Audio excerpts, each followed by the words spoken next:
Hello everyone, welcome back to our channel where we learn science in the simplest वे।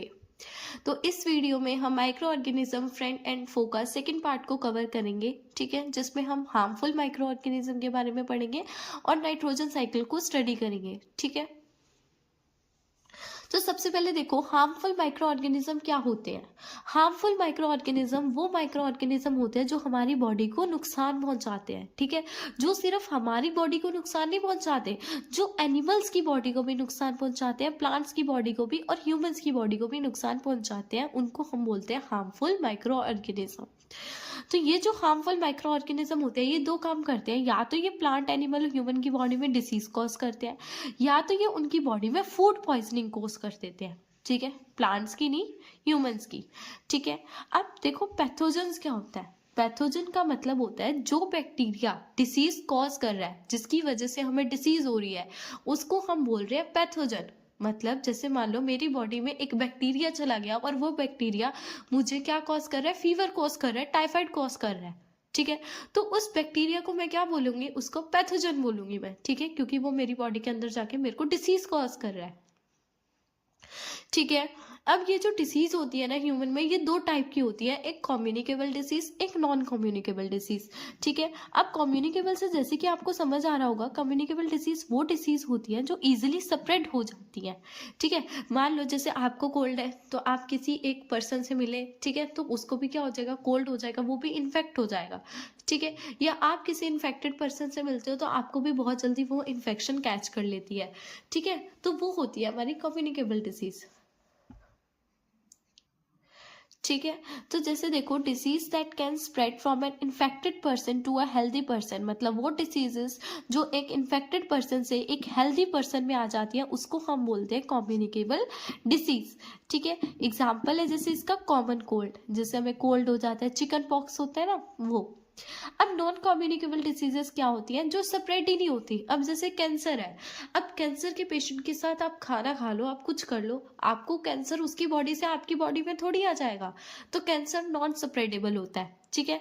उसके बाद rickets, ये ऐसी बीमारियां जो क्या होती है, स्प्रेड बिल्कुल भी नहीं होती है, ठीक है। उसके बाद देखो, अब हमने इस चैप्टर में कम्युनिकेबल डिसीज को ही कवर करना है।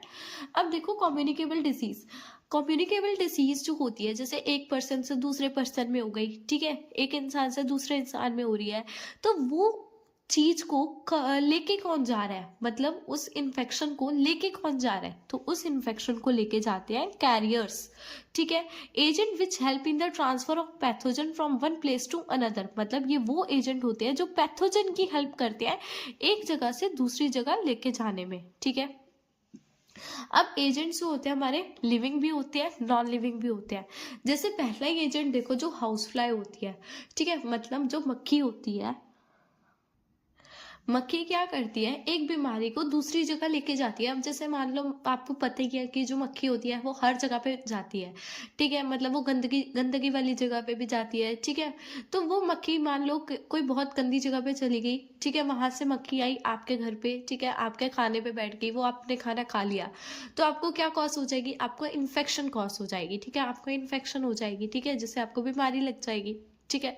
तो ऐसे ऐसे जनों को हम क्या बोलते हैं, कैरियर्स बोलते हैं, और इनको हम वेक्टर्स भी बोलते हैं, जो डिसीजेस को पास ऑन करवाते हैं, जो डिसीजेस को क्या करवाते हैं, पास ऑन करवाते हैं, मतलब एक जगह से दूसरी जगह पैथोजन को लेके जाते हैं, ठीक है।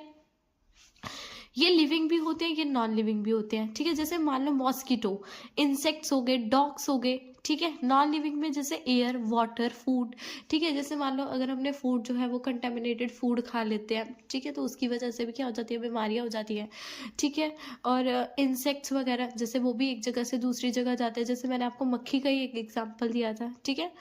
तो वो सब चीजें होती हैं। अब कैरियर मॉस्किटो देखो, अब देखो हम यहाँ पे पढ़ेंगे कि कौन कौन से ऐसे कैरियर हैं जो हमें क्या कर रहे हैं, डिसीज कॉज कर रहे हैं। तो एक कैरियर है जो कि है फीमेल एनोफिलस, मॉस्किटो ही है। फीमेल एनोफिलस क्या है, एक मॉस्किटो है, ठीक है, जो क्या कॉज करती है, हमें मलेरिया कॉज करती है, ठीक है। और इसका पैथोजन कौन है, प्लाज्मोडियम, ठीक है। मतलब प्लाज्मोडियम एक ऐसी चीज है जो हमें क्या कॉज करती है, मलेरिया कॉज करती है, और इसको लेके कौन जाता है, इस प्लाज्मोडियम को, कैरियर को इस इस प्लाज्मोडियम को लेके कौन जाता है, पैथोजन लेके कौन जाता है, फीमेल एनोफिलस।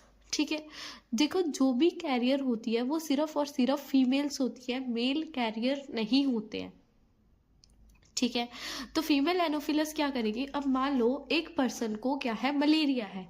ठीक है, फीमेल एनोफिलस एक पर्सन के मलेरिया, मतलब जिसको मलेरिया है उस पे बैठती है और उसको बाइट करती है और वो वहां से उड़ जाती है। ठीक है, अब फीमेल एनोफिलस में क्या हो गया, उसमें भी किसकी बीमारी आ गई, मलेरिया की बीमारी आ गई, सॉरी उसमें भी वो जो प्लाज्मोडियम का जो बैक्टीरिया है वो आ गया।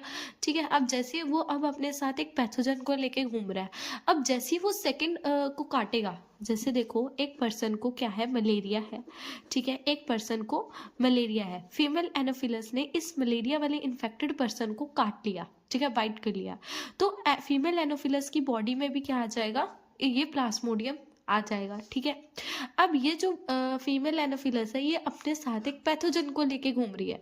अब जैसे ये जो मॉस्किटो है ये दूसरे पर्सन को बाइट करेगा तो वो जो प्लाज्मोडियम है वो दूसरे पर्सन की बॉडी में चला जाएगा और उसको भी क्या हो जाएगा, मलेरिया हो जाएगा। ठीक है, अब एनिमल्स को कौन कौन सी डिसीज हो सकती है, तो एनिमल को हो सकती है एंथ्रेक्स।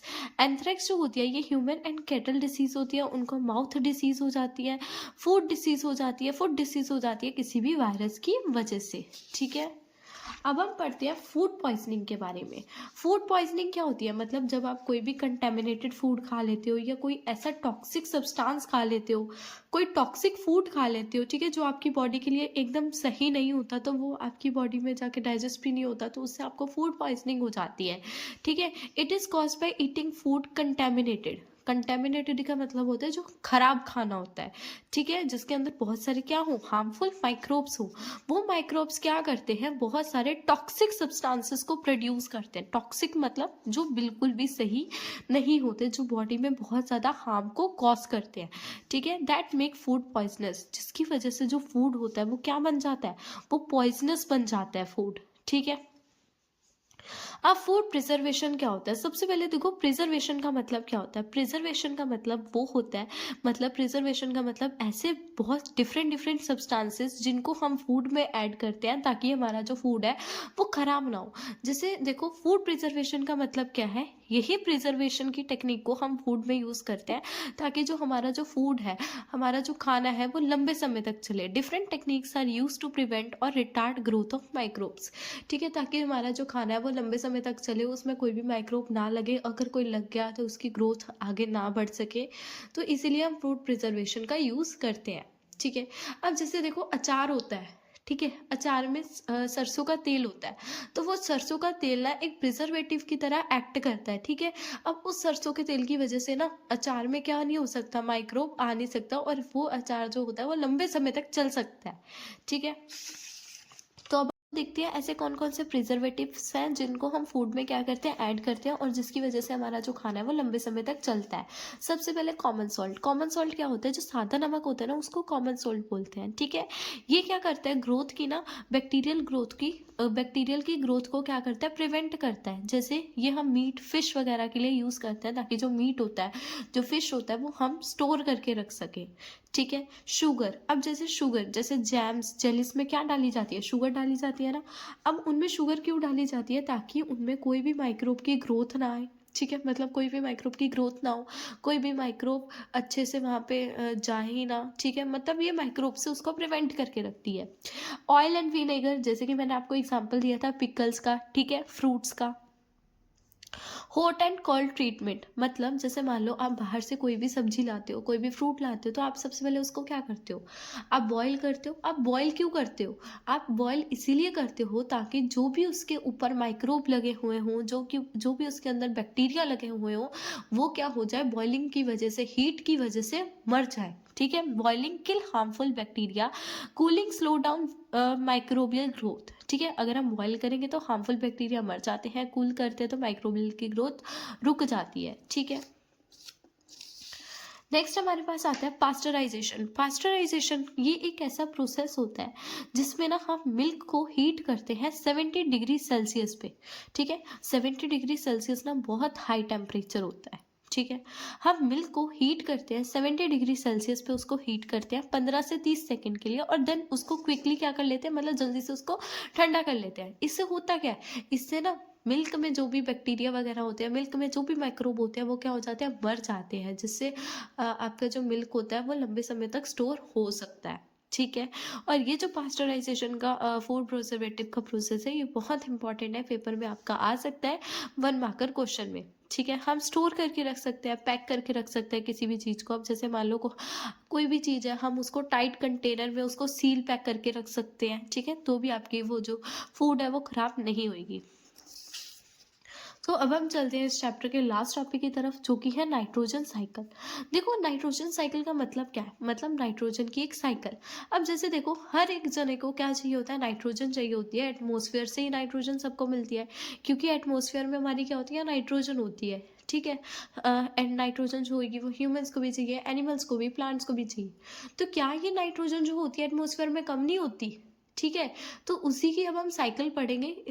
एटमॉस्फेयर में नाइट्रोजन इसीलिए कम नहीं होती, क्योंकि नाइट्रोजन की एक साइकिल चलती रहती है, जिसकी वजह से नाइट्रोजन, एटमॉस्फेयर को नाइट्रोजन बार बार मिलती रहती है, प्लांट्स को भी मिलती रहती है, हमें भी मिलती रहती है। ठीक है। वो साइकिल देखते हैं क्या है।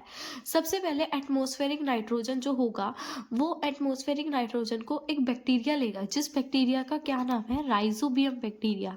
जिस बैक्टीरिया का नाम है राइजोबियम बैक्टीरिया। ठीक है। ये जो राइजोबियम बैक्टीरिया है, ये नाइट्रोजन को लेगा और उसको नाइट्रोजीनियस कंपाउंड में फिक्स कर देगा। मतलब देखो, नाइट्रोजीनियस कंपाउंड में फिक्स करने का मतलब, जहाँ जहाँ N2 लिखा हुआ है वहाँ वहाँ नाइट्रोजन है उसका मतलब। ठीक है। नाइट्रोजन फिक्सेशन का मतलब है कि नाइट्रोजन को कन्वर्ट करना नाइट्रोजीनियस कंपाउंड में, नाइट्रोजीनियस कंपाउंड में। नाइट्रोजीनस कंपाउंड का मतलब क्या होता है, जैसे ये सिंपल N2 है। ठीक है। जैसे इसको बना दिया हमने NH2। ठीक है। तो इसको हम अमोनिया बोलते हैं। ठीक है। मतलब ये जो नाइट्रोजन होगा, वो जब नाइट्रोजीनस कंपाउंड में जो कन्वर्ट होगा, तो इसको ही हम क्या बोलते हैं, नाइट्रोजन फिक्सेशन बोलते हैं। तो ये जो राइजोबियम बैक्टीरिया होगा, एटमॉस्फेयर से नाइट्रोजन को लेगा। ठीक है। और उसकी क्या करेगा, फिक्सेशन करेगा। ठीक है। Bacteria fix nitrogen into nitrogenous compound. ठीक है।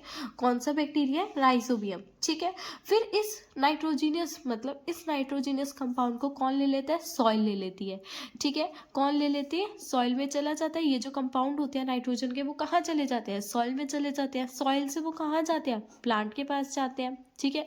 अब प्लांट को, अब देखो प्लांट को एनिमल्स खाएंगे जब, ठीक है, तो एनिमल्स के भी अंदर क्या चला जाएगा, नाइट्रोजन चला जाएगा। ठीक है। और उन एनिमल्स को अगर ह्यूमन खाएंगे तो ह्यूमन के अंदर भी नाइट्रोजन चला जाएगा। ठीक है। Uptake by plant, animal eat plant. ठीक है। जैसे प्लांट के अंदर नाइट्रोजन चला गया, तो उस प्लांट को अगर एनिमल खाएगा, एनिमल की बॉडी के अंदर नाइट्रोजन जाएगा। ठीक है। तो जो उसके बाद जो नाइट्रोजन वेस्ट होता है, नाइट्रोजीनस वेस्ट का मतलब, जैसे जो एनिमल है, नाइट्रोजीनस एनिमल जिसने नाइट्रोजन वगैरह खाया, जिसकी बॉडी में नाइट्रोजन हो, या नाइट्रोजन सॉरी, या एनिमल या प्लांट जो होगा वो अगर डेड हो गया, ठीक है, तो उसके भी जो न्यूट्रिशन होंगे ना, वो भी फिर से कहाँ जाएंगे, सॉइल में जाएंगे। ठीक है। और फिर बैक्टीरिया क्या करेगा, कंपाउंड से, मतलब वो नाइट्रोजीनस कंपाउंड से दोबारा नाइट्रोजीनस गैस में कन्वर्ट कर देगा, और वो दोबारा नाइट्रोजीनस गैस इस एटमॉस्फेयर में चली जाएगी। यहाँ पे क्या हो रहा है, यहाँ पे उल्टा हो रहा है। यहाँ पे जो बैक्टीरिया है वो नाइट्रोजीनस कंपाउंड से नाइट्रोजन को कन्वर्ट करेगा, ताकि वो कहाँ जाए, एटमॉस्फेयर में चली जाए। ठीक है। तो ये इसीलिए हमारी जो एटमॉस्फेयर में जो है नाइट्रोजन की कमी नहीं आती, क्योंकि उसकी एक पूरी साइकिल चलती रहती है। ठीक है। तो ये आपके चैप्टर का था लास्ट टॉपिक, इसी के साथ आपका चैप्टर होता है खत्म। ठीक है।